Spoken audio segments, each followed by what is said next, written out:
All right, and we're back. This is Hook and Ladder. This is the championship edition.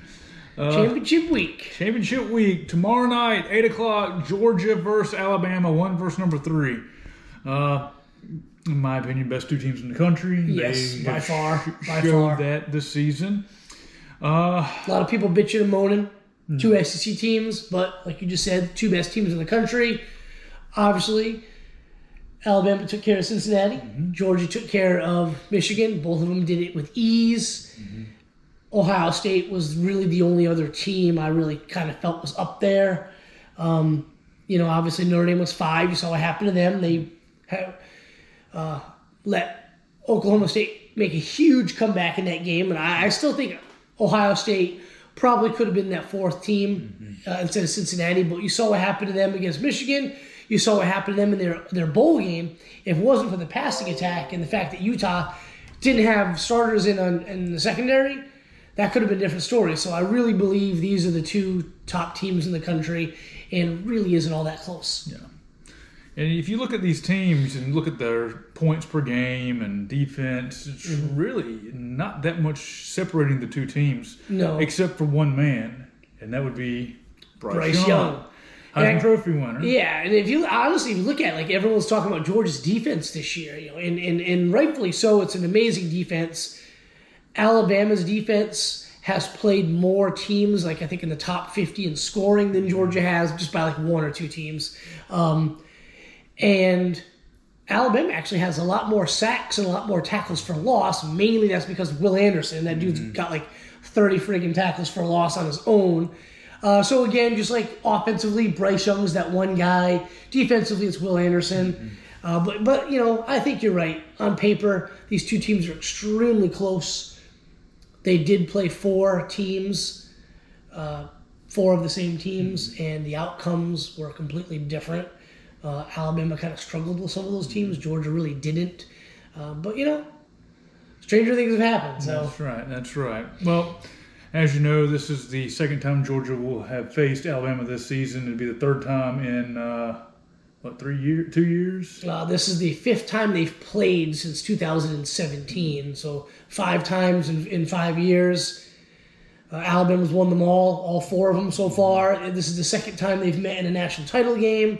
They've met in 2 SEC championship games. And the only game that hasn't been a postseason game was last year's regular season matchup in Tuscaloosa. And just like typical Georgia fashion, Georgia was up going into half. Yeah, I think Georgia was up in all of the first 4 games, whether it was going into halftime or somewhere in the second quarter. And then, Alabama decides, okay, let's kind of become Alabama again and starts playing the way they're capable of. If you look at those teams, Jerry Jeudy, Henry Ruggs, Devonta Smith, all in the NFL. Najee Harris in the NFL, Damian Harris in the NFL, all those guys, those prolific offenses that they had, the defenses weren't really the defense of old in Alabama in those previous 4 matchups. Right. It was the offensive that carried the day, and all those guys are in the NFL, all the offensive linemen, the tight ends, all the wide receivers, all the backs, the QBs are all in the NFL. All 3 of them actually are starting for NFL teams right now, so it's not like you lost to nobodies. Right. I would say this is probably the first time Georgia has been at the same level as Alabama, or maybe even better overall. Yeah, same level, when it comes to the recruiting rankings. Talent, and depth, and everything else. Yeah.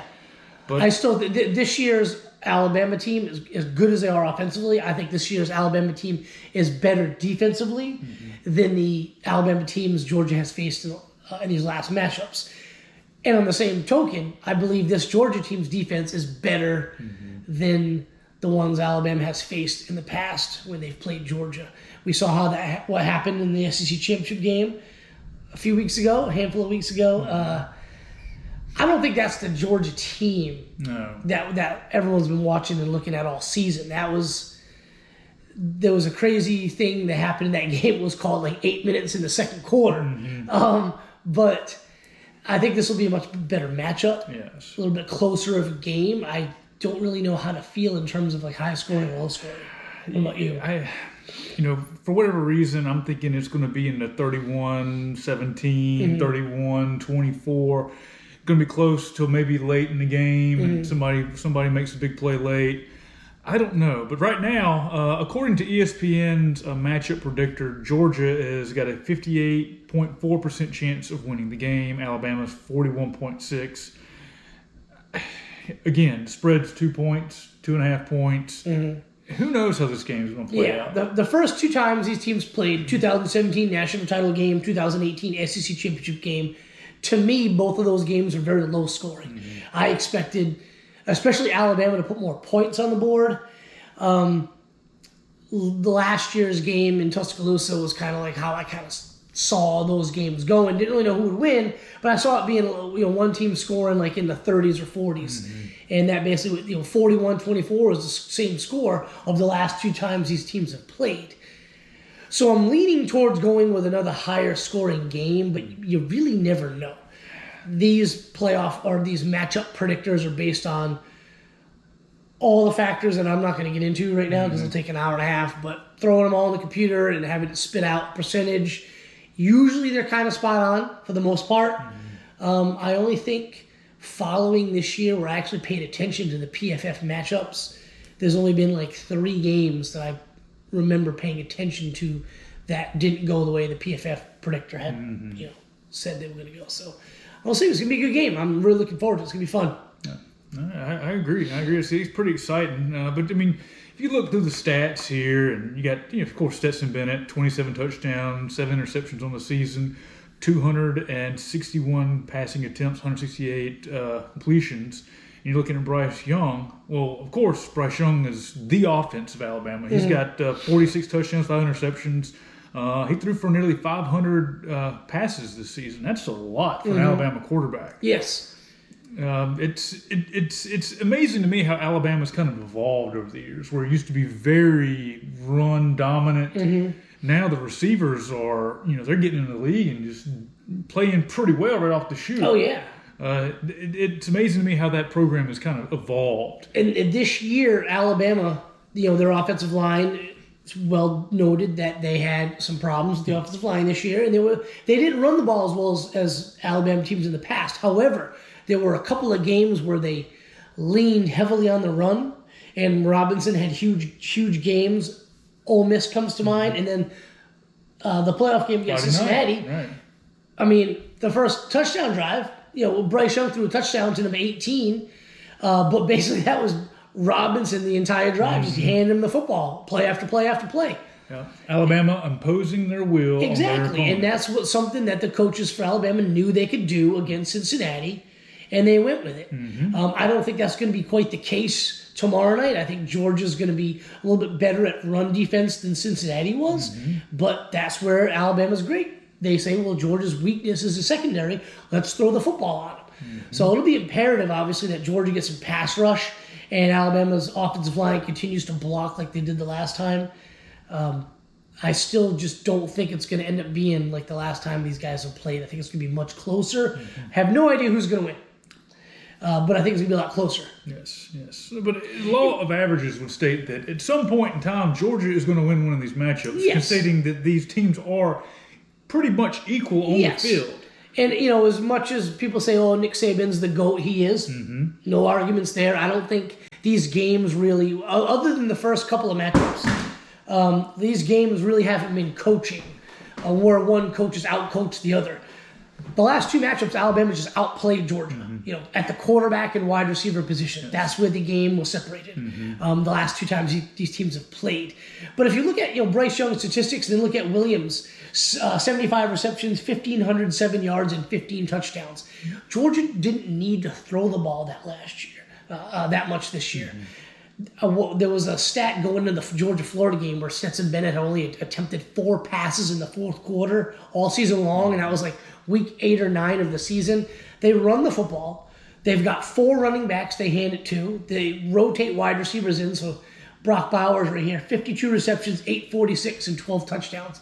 The leading receiver in catches, yards, and TDs for Georgia, they've got a handful of other guys that have got like 4, 5, 6 touchdowns. They run the football with 4 guys, and those are the main bell cows. That's how their offense basically goes versus Alabama, where they throw the ball out. They've got 5 or 6 wide receivers with a handful of touchdowns. Yeah. And to say the differences in the number of receptions between the guys on the Georgia squad and Alabama squad, a lot of Georgia's receivers have been hurt for most of the season. For most of the year. Burton really didn't play until week 5 or 6.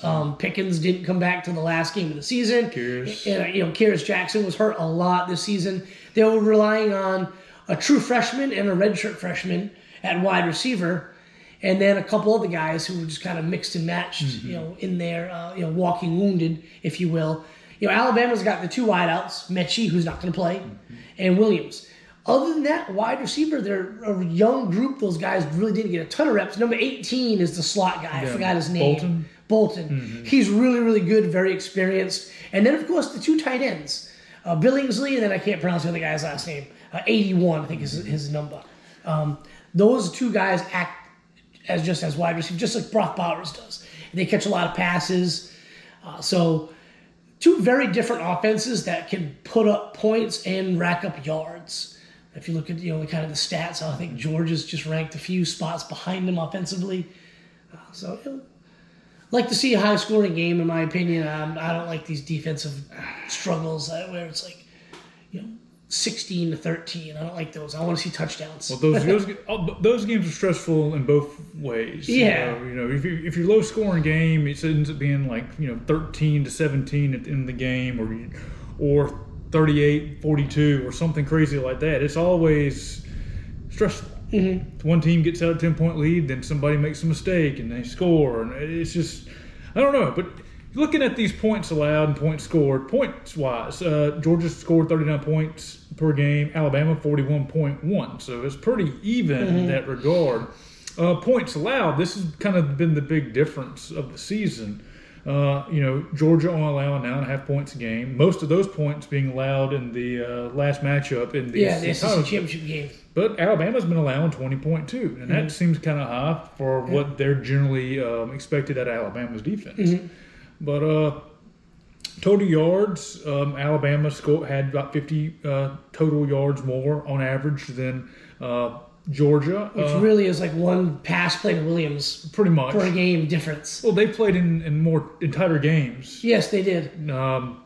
Stetson, there was several games where he didn't even play the fourth quarter. No, they had JT in. It was a couple games. Carson Beck came in and played in the fourth quarter.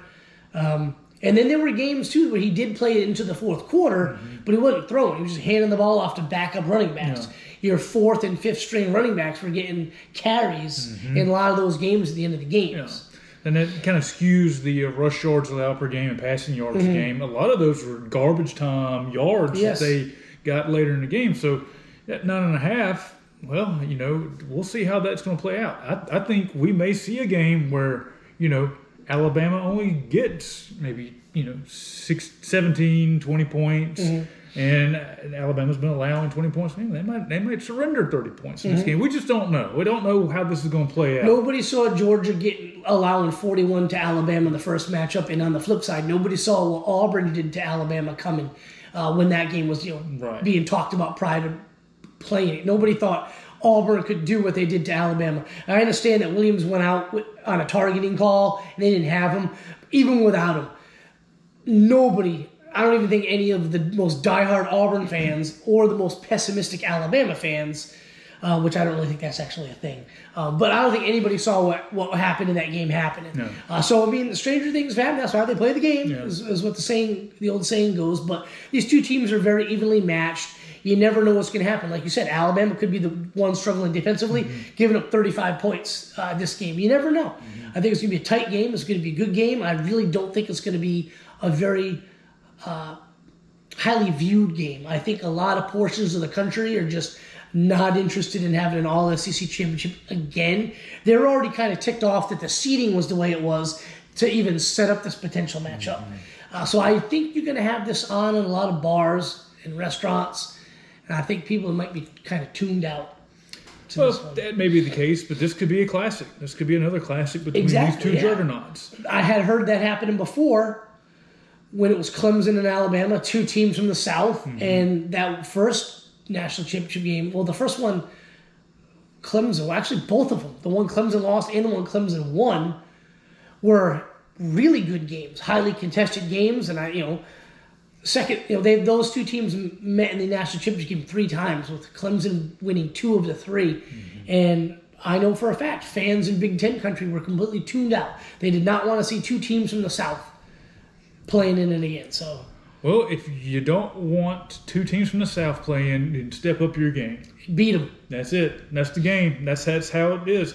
Ohio State could be in this. It could have made the playoffs had they took care of business against Oregon. Oregon had a chance, but they had to lose games. Ohio State could have. All they had to do was beat Michigan, and they would have been in the conference championship. They would have easily beat Iowa, and they would have been in the playoffs. And we mentioned this last episode. We're down here in Georgia in SEC country. All the SEC fan bases are tired of seeing Alabama win. Well, you know how you fix that? Beat them, and nobody can. So, I mean, until you can beat them, all you can do is just pencil them in the playoffs right before the season starts every single year. That's right. Now, there's 2 issues. Well, one issue of concern that I heard about Alabama this week, they may be down 3 offensive linemen.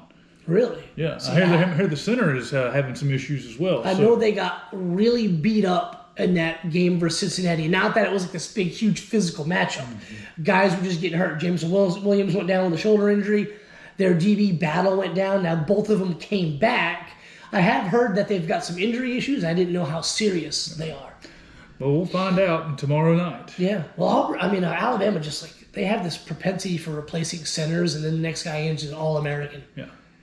I'm just trying to look at their schedule. I mean, you got the big L on the 4th of December against Alabama, but Alabama's played in a lot tighter games throughout the season than Georgia has. Yes, and like I said, they played 4 mutual opponents: Auburn, Tennessee, Florida, and Arkansas.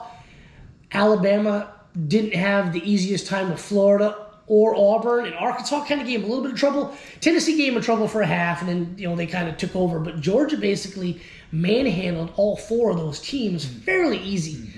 So it's interesting to see just how the teams. Those mutual teams did different, outcomes, and then see what happened in the SEC championship game. So it just goes to show you. I mean, like I said, that's why they play the games.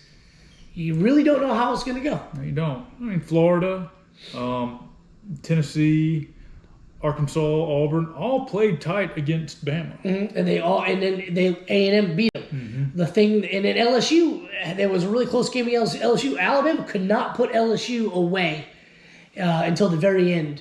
And the one thing all those teams had in common is they were able to rush Bryce Young effectively. And Georgia couldn't do that. And I think just watching that game, I remember thinking they know what blitzes Georgia's running. Like they knew what was coming. Georgia didn't really disguise anything much. They just kind of did the basic rush 3 guys, blitz a linebacker, maybe blitz 2 linebackers, and Alabama picked them up.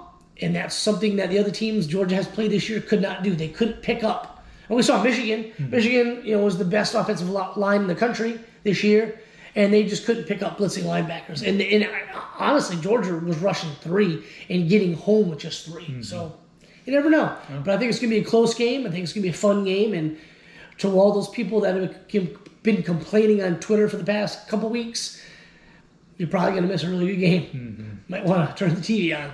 But you can get a ticket for this game for $358. That's not bad. No, I heard people. Mine cost me $490. What now? Yeah, I bought 2 tickets for this game, and they cost $490 each. Each? Yeah, that's like the lower level, end zone lower level. The upper level is like $300. Yeah. Who's got your tickets? Blake and Parker. Okay, damn it. I hope you guys enjoy the game. Yeah, have fun. Send us, buy me a damn T-shirt, dude. All right. Anything else you want to add? No, man. I think it's going to be a good game. I'm looking forward to it. Can Georgia end that long title drought? Or can the entire country have to sit through watching Alabama win the 8th national title since Nick Saban has been there? 8 national titles. Yeah. I talked to some customers of mine in the Midwest and in the Pacific Northwest this week, and they're all pulling for Georgia. They're just nothing against Alabama. I don't think anybody has anything against Alabama. They're just like, dude, they're winning every year. Let somebody else have a chance, other than Clemson, I guess. If Georgia loses this game, I'm thinking about laying out Tuesday and just getting hammered drunk because it just seems like it'd be the appropriate thing to do. Right, maybe. In any event, yeah. So that's it. That's the season. This is it. One more game. Yep. Yeah. And then we just have just a few short months until spring practice starts, and then a few short months after that, 2022 season. Don't forget the Senior Bowl. Oh, that's right. Senior Bowl, yeah. We We'll be went Alabama. 2 or 3 times. Yeah, it's fun times. Good times. It got rained on every time we went. Yep. It's fairly easy ticket to get, fairly cheap. You just got to drive to Mobile, Alabama, which isn't the funnest. And take a raincoat. Yeah. Because you will get rained on. Yeah. All right. Well, that concludes this week's episode. We'll try to meet back sometime next week for a recap of the game. And you guys have a great week. See you guys. All right. Bye.